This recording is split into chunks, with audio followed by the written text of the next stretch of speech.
interesting times. Today's stories. There is light at the end of the tunnel for Syria's war-ravaged railways.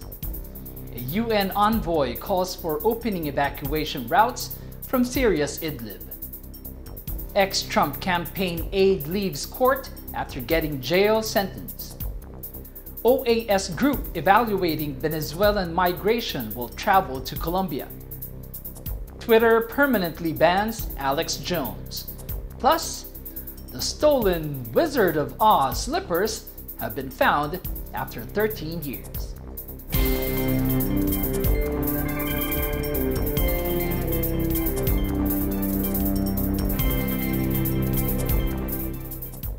Hello everyone, I'm Ace Ramirez, bringing you stories from around the globe, and this is Eagle News, Washington, D.C.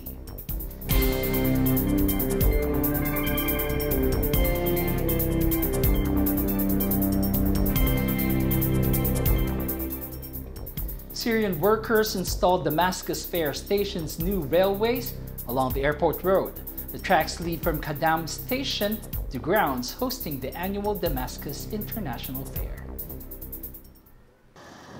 After 7 years of war, the government is now back in control of nearly 2/3 of Syria's territory after seizing large swaths back from myriad rebel and the jihadist groups. The regime views reviving the railways as crucial to its reconstruction policy. السكك الحديدية فالحقيقة سيكون لها الدور الأكبر والأساسي في إعادة الأعمار، لأن إعادة الأعمار تتطلب حجوم بضائع كبيرة. هذه الحجوم ستأتي بمعظم الأحيان عبر البحر، وبالتالي لابد من نقلها إلى المناطق سوريا المختلفة وكذلك إلى دول الجوار. According to state media, the week-long fair, which started on Thursday, is being serviced by 28 trains each day. Locomotives had chugged across Syria for over a century, carrying passengers, construction materials, oil and gas over hundreds of kilometers. The trains linked Damascus to the second city, Aleppo, and other urban centers in Latakia on the western coast, Deir ez-Zor in the east, and elsewhere. But train traffic came shuddering to a halt in 2012, a year into the civil war. Of the 1,500 miles of train tracks across Syria, some 1,800 kilometers will be repaired, according to the Transport Ministry. Stretches of tracks survive intact in the coastal provinces of Latakia and Tartus, areas relatively insulated from the violence.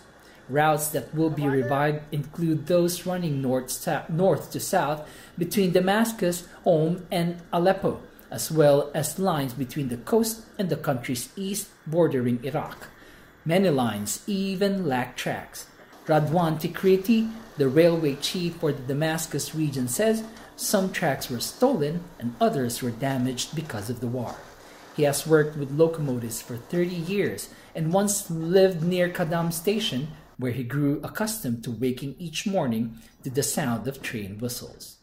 أنا وكل زملائي من العاملين عم نشتغل بكل حب وتفاني، لأنه كلاتنا شوق لإعادة سماع صوت حركة القطارات، لأنه في علاقة خاصة بتحس العاملين بالخطوط الحديدية، في علاقة خاصة بينهم وبين السكة. شبكة الخطوط الحديدية السورية يبلغ طولها قبل الأزمة 2500 كيلومتر.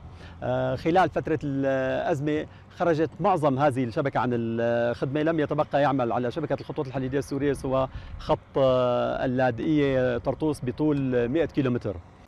7 years of war have destroyed towns and cities, including infrastructure, from water pipes to power stations. The United Nations estimated last month that the conflict has cost Syria close to $400 billion.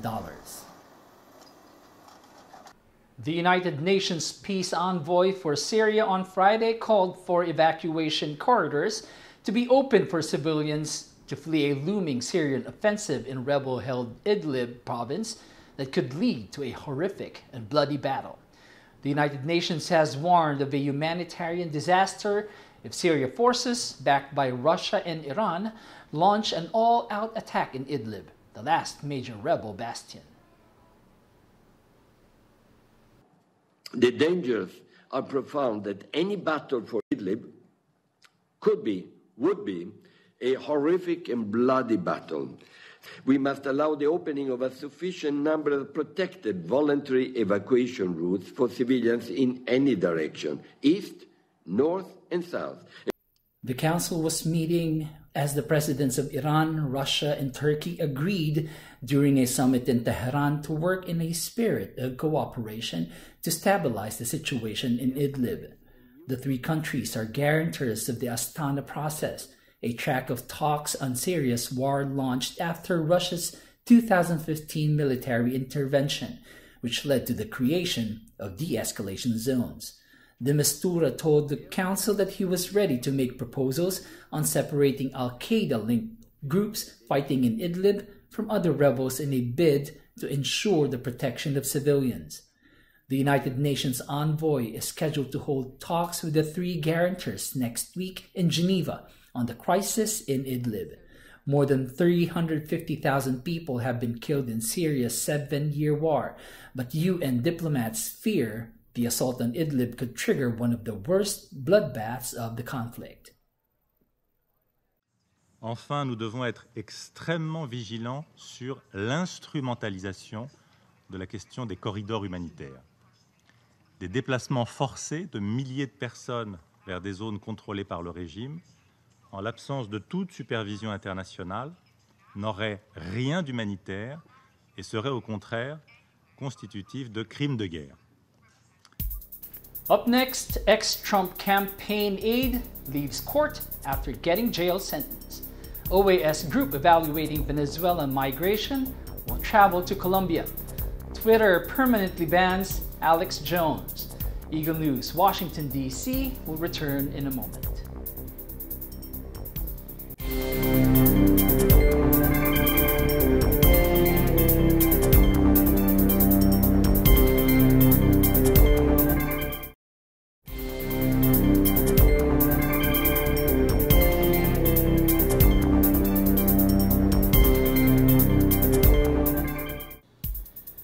Welcome back. You're watching Eagle News, Washington, D.C.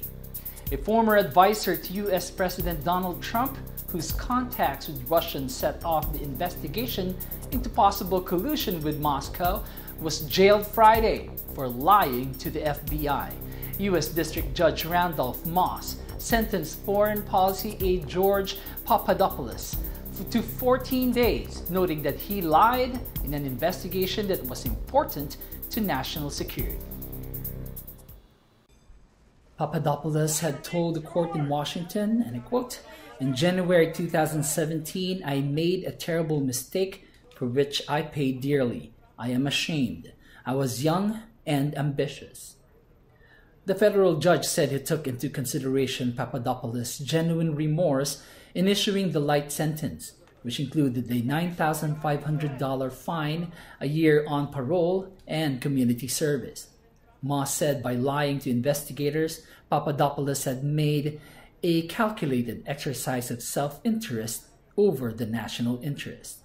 Papadopoulos has cooperated for more than a year with Special Counsel Robert Mueller's probe into Russian interference in the U.S. presidential election and possible collusion with the Trump campaign.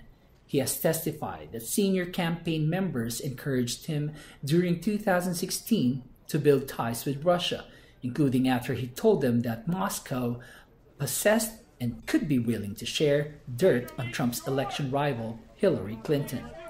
Those issues are now at the heart of Mueller's sprawling investigation, which increasingly threatens Trump's inner circle and the president himself.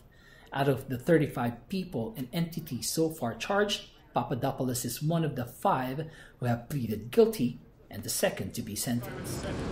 We are very satisfied with the sentence. I think the judge really took everything into consideration. I think this is a very unusual case.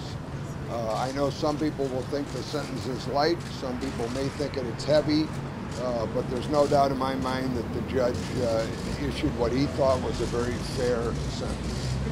Our firm would, in a second, stand up if we saw prosecutorial or governmental misconduct. We have seen no such thing. We have seen no entrapment. We have seen no setup by U.S. intelligence people.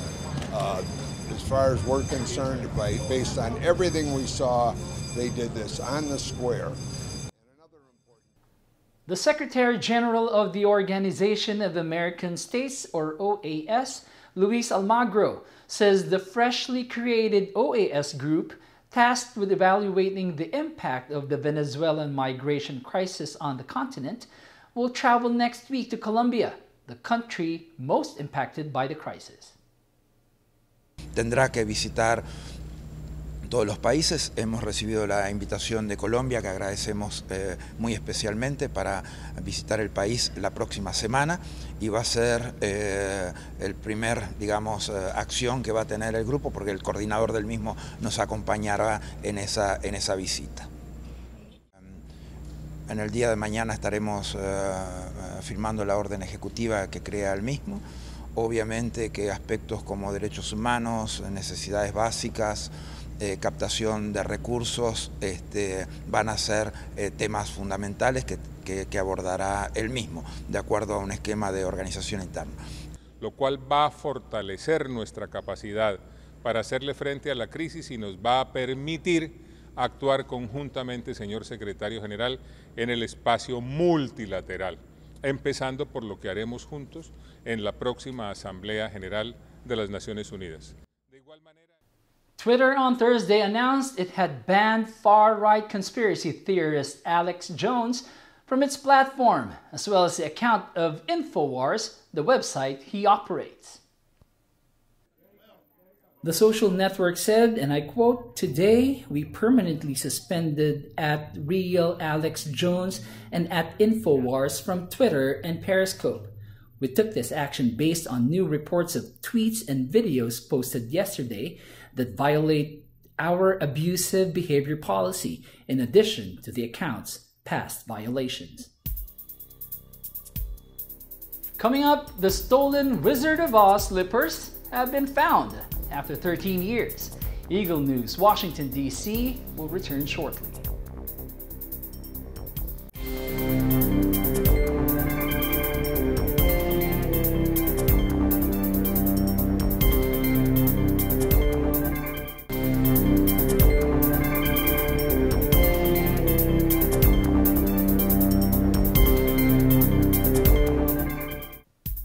They are the world's most recognizable shoes, but have somehow evaded detection for 13 years since being stolen from a Minnesota museum.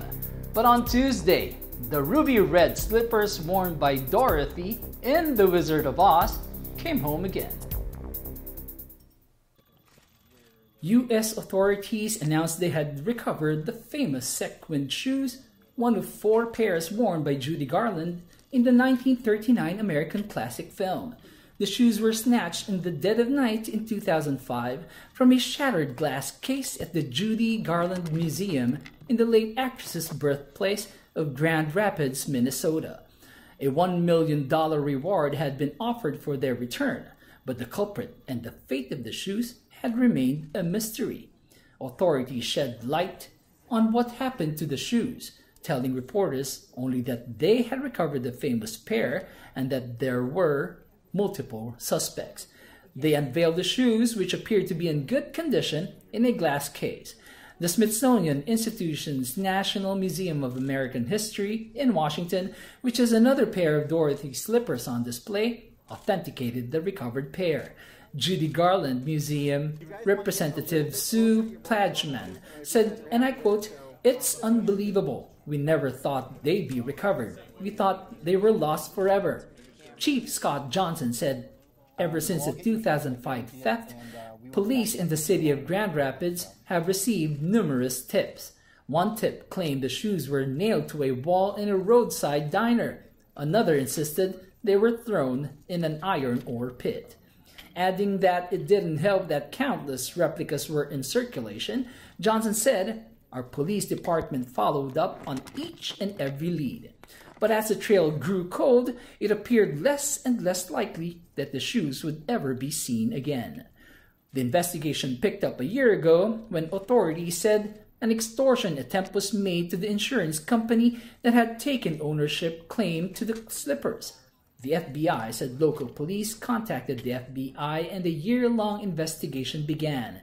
The slippers were recovered during an undercover operation in Minneapolis. North Dakota-based U.S. Attorney Chris Meyer said, and I quote, "We're not done. We have a lot of work to do. There's information out there that could help this investigation move forward." Authorities said they wanted to ensure they had accounted for everyone involved in the theft and the subsequent concealment of the slippers through the years.